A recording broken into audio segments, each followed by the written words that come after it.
अस्सलाम वालेकुम दोस्तों, इस वीडियो के माध्यम से हम आपको कुछ जरूरी इंपॉर्टेंट अपडेट बताएंगे जिसके बारे में आप सभी लोगों को जानकारी होना चाहिए। अगर आप सऊदी अरब के अंदर रहते हो या सऊदी अरब में अभी जाने वाले हो तो ये वीडियो आपके लिए बेहद इंपॉर्टेंट हो चुका है, क्योंकि सऊदी अरब के अंदर अभी लोगों को सैलरी नहीं दिया जा रहा है। यानी अभी किस वजह से और कितनी सैलरी आपको मिलेगी इसके बारे में रिलेटेड जानकारी हम आपको बताएंगे। लेकिन उससे पहले हम आपको बता दें कि सऊदी अरब में और भी बहुत सारी अपडेट है। मतलब सऊदी अरब में पहली बार जा रहे हो तो आपको इस वीडियो को देखना बेहद इंपॉर्टेंट है, क्योंकि रमजान को लेकर कुछ नई अपडेट है और भी लेटेस्ट जानकारी सजेशन के इस वीडियो में आपको बताएंगे। आप जरूर पूरा देखिए ताकि आपको पूरी जानकारी मिल जाए। दोस्तों वीडियो में आगे बढ़ने से पहले हम आपको बता दें कि आगे हम आपको अपडेट करेंगे सऊदी अरब में किन लोगों को सैलरी नहीं दिया जा रहा है और किन लोगों को सैलरी अभी कम करने को लेकर अपडेट किया जा रहा है। लेकिन उससे पहले हम आपको बता दें कि सऊदी के हज उम्रा मंत्रालय की तरफ से अपडेट किया गया है कि सऊदी अरब में अगर आप अभी जा रहे हो हज उम्रा करने के लिए और अभी नए सिरे से जो निमंत्रण दिया गया है उसमें आपको 90 दिन का टाइम दिया गया है। इसके साथ अगर आप सऊदी अरब में गैर टीकाकृत लोग हो तो सऊदी अरब में अभी हज उम्रा करने के पहले आपको नुस्ख एप्लीकेशन पर एक परमिट दी जाएगी और उसके माध्यम से आप हज उम्रा कर सकते हो।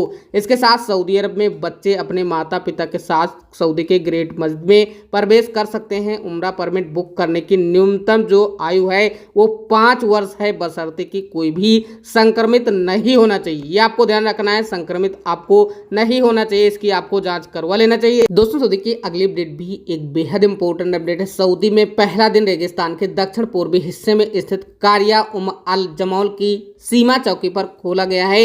यहाँ 5:30 बजे इफ्तार किया गया है। आगे अपडेट किया गया है कि सऊदी अरब में अभी कासिम विश्वविद्यालय में मौसम विज्ञान के प्रोफेसर डॉक्टर अब्दुल्ला अल मसद ने कहा कि अल जमौल वो स्थान है जहां इफ्तार देश में पहले स्थान पर है। आगे भी अपडेट किया गया कि सऊदी अरब में उपवास तोड़ना आखिरी है और स्थान प्रायद्वीप किंगडम वहां पर स्थित है। सऊदी अरब के उत्तर पश्चिम में स्थित वहां पर भी पहला इफ्तार समय 6:54 तक था। इसके अलावा रास अल शेख हमिद निवासी मगरिब की तरफ से अपडेट किया गया कि अभी सऊदी के अल जमूल के निवासी ईसा की नमाज अदा करते और दोनों के बीच में 2200 किमी की दूरी भी बताई गई है। दोस्तों सऊदी की अगली अपडेट एक बहुत ही दुखद खबर है, क्योंकि सऊदी में एक ट्रलर से पानी जा रहा था और कार्टून से लदा पानी जहां पर हादसा देखने को मिला है। हादसा अल लैथ कमिश्नरेट के पूर्व में झाब गांव के अल मरार के पास में हुआ है। बताया गया है कि ट्रेलर अरफाहु कुरैया वेलफेयर एसोसिएशन के पानी डिब्बे यहां पर जा रहे थे। दुर्घटना का कारण अभी ट्रेलर पलट गया और उसमें आग लग गई। दुर्घटना की मुख्य वजह अल मरार दर्रे के खतरनाक मोड़ हैं। अगर आप भी सऊदी अरब के अंदर रहते हो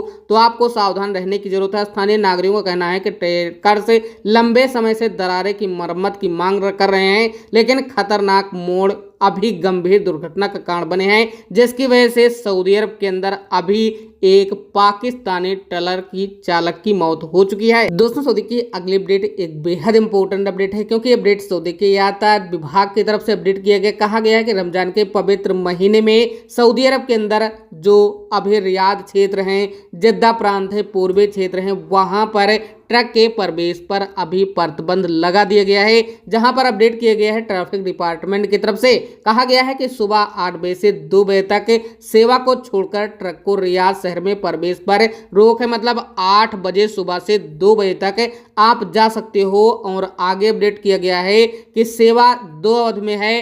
पहली सुबह 8 बजे से 12 बजे और उसके अलावा दूसरा जो दोपहर 3 बजे से 6 बजे तक, मतलब रविवार से गुरुवार तक इसमें समय दिया गया है। और आगे शाम 4 बजे से सुबह 8 बजे तक सेवा को छोड़कर, मतलब ये टाइम में आप जा सकते हो। रियाद शहर में प्रवेश पर मना किया गया है बाकी टाइमों पर। और आगे यहाँ पर 2 समय जो दिया गया है सऊदी अरब के अंदर रियाद में, वहाँ पर पहली शाम 4 बजे से शाम 6 बजे तक, दूसरे में 9 बजे से 1 बजे तक, शुक्रवार से लेकर शनिवार तक। और आगे सऊदी के मक्का में जो अपडेट किया गया है उसमें निकास 13 के पूर्व और पश्चिम दूतावास के बीच में किंग फहद रोड पर निकास 4 से अल्जेरिया स्क्वायर तिराब उत्तर दक्षिण में प्रवेश करने की अनुमति नहीं है। ये भी आपको ध्यान रखना है अगर आप मक्का में अभी अपना ट्रक लेकर जा रहे हो तो। दोस्तों सऊदी की अगली अपडेट एक बेहद इंपॉर्टेंट अपडेट है, क्योंकि जनशक्ति मंत्रालय के ट्विटर अकाउंट के माध्यम से एक व्यक्ति ने सवाल किया कि मुझे सऊदी अरब में आए सिर्फ 1.5 महीने हुए हैं,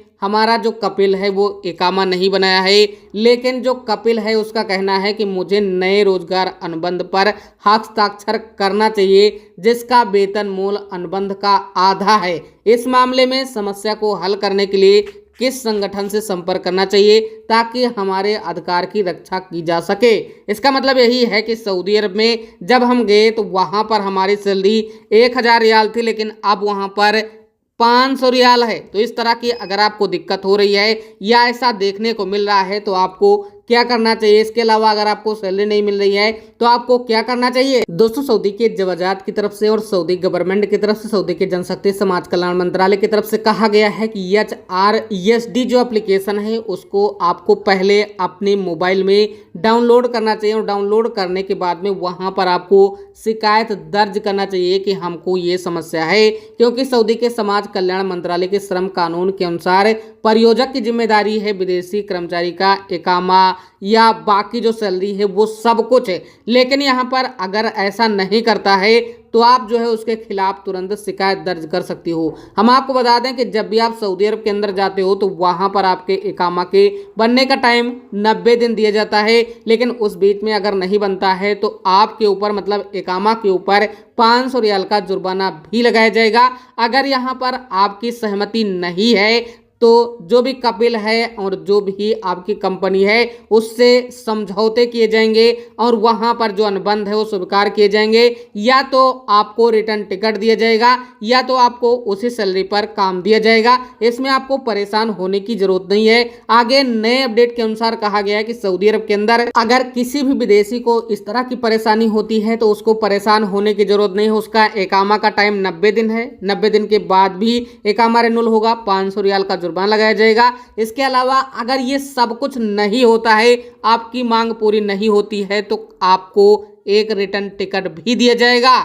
यानी पूरी तरह से आपका जो भी अधिकार है वो यहाँ पर रहेगा, लेकिन आपको शिकायत करना होगा सऊदी के जनशक्ति मंत्रालय के पोर्टल पर जाकर। हमने शुरुआत में वीडियो में बता दिया है किस तरह से और कैसे आपको एप्लीकेशन डाउनलोड करना है और किस तरह से आपको शिकायत करना है, लेकिन हम आपको बता दें कि आपके अधिकार की पूरी सुरक्षा की जाएगी, इसलिए आपको परेशान होने की जरूरत नहीं है। लेकिन आपको एक बात का खास ध्यान रखना है कि दोनों पक्षों को लिखित सहमति के अधीन पर यह मामला सुलझाया जाएगा और सहमति के आपसी के बाद में जो मामला है वो हल किया जाएगा। दोस्तों, सऊदी की अगली अपडेट एक बेहद इंपॉर्टेंट अपडेट है। अगर आप सऊदी अरब के अंदर रहते हो या सऊदी अरब में जा रहे हो तो आपको इन खास बातों का ध्यान रखना है, वरना आपको भी सऊदी अरब के होटलों से निकाला जा सकता है। मतलब सऊदी अरब में गए प्रयागराज के 17 लोगों को होटल से निकाल दिया गया है। हम आपको बता दें कि भुगतान यहाँ पर नहीं होने की वजह से और उनके दस्तावेज नहीं पूरे होने की वजह से बुकिंग पेपर, ऑनलाइन भुगतान से जुड़े जो कागज हैं